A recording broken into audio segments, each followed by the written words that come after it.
এভাবে একবার সবজি রান্না করে খেলে নিমিষে 2-1 প্লেট ভাত খাওয়া যাবে। আসসালামু আলাইকুম এভরিওয়ান, সবাই কেমন আছেন? আজকে আপনাদের সাথে একটা সবজি রান্না শেয়ার করব। চলেন ভিডিওটি শুরু করি। প্রথমেই একটা পাত্র নিয়ে তার ভিতরেও সামান্য তেল আর পেঁয়াজ দিয়ে হালকা করে ভেজে নিব। তারপরে যখন পেঁয়াজটা ভাজা হয়ে আসবে তখন আমি একটু আদা বাটা দিয়ে দিব সামান্য পরিমাণে। আদাটা ভালো করে ভেজে নিব যাতে কাঁচা গন্ধ না আসে। তারপরে সামান্য একটু পানি দিয়ে দিব। এখন আমি মশলা দিয়ে দিব, হলুদ, মরিচ, লবণ, ধনিয়ার গুঁড়ো এগুলো দিয়ে দিব। আর কি নর্মালি আমরা যে মশলাগুলো দিয়ে রান্না করি ওইভাবেই রান্না করব।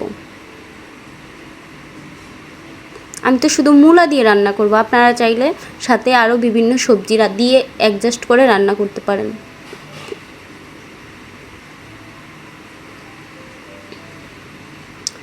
অনেক ধরনের সবজি দিয়ে রান্না করলে সবজি খেতে আসলেই মজা লাগে। এখন আমি কিছু চিংড়ি মাছ দিয়ে দিব। চিংড়ি মাছটা ভালো করে কষিয়ে নিব। যখন তেল উঠে আসবে তখন মূলাগুলো দিয়ে দিব কেটে রাখা।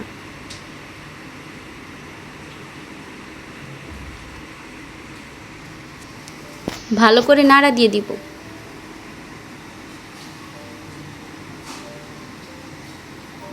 ভালো করে নাড়া দিয়ে তারপর ঢেকে দিব আমি।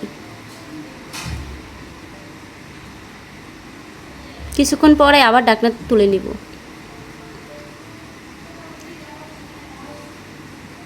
মূলা থেকে বেশ কিছু পানি উঠে গেছে, তারপরেও আমি পরিমাণ মতো একটু পানি দিয়ে নিব।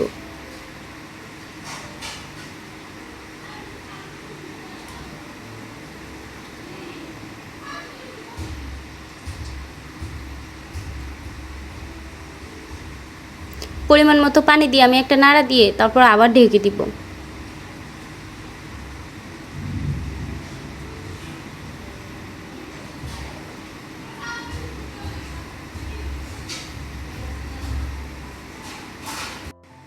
আবার ঢাকনাটা তুলে একটু নাড়া দিয়ে দিব।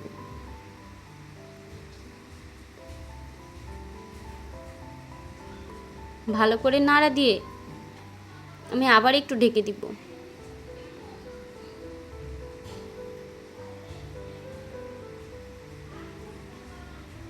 এভাবে আস্তে আস্তে আমি সিদ্ধ করে নিব মূলাটা ভালো মতো। আবার ঢাকনাটা তুলে একটু নাড়া দিয়ে দিব। আমার ঝোলটা একেবারেই কমে গেছে, আমি একটু হালকা ঝোল রাখবো।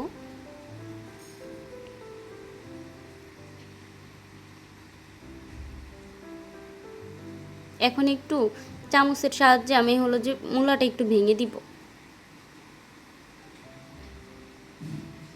একটু ভাঙা ভাঙা হলে সবজিটা খেতে খুব ভালো লাগবে। আমার রান্না প্রায় শেষ, আমি এতটুকুই ঝোল রাখবো। আপনারা চাইলে একেবারে শুকনো করতে পারেন, আরও ঝোল রাখতে পারেন। যদি ভিডিওটি আপনাদের কাছে ভালো লাগে একটা লাইক, কমেন্ট, শেয়ার করে দিবেন, ফলো করে পাশে থাকবেন। আসসালামু আলাইকুম, আবারও দেখা হবে নতুন কোনো ভিডিওতে।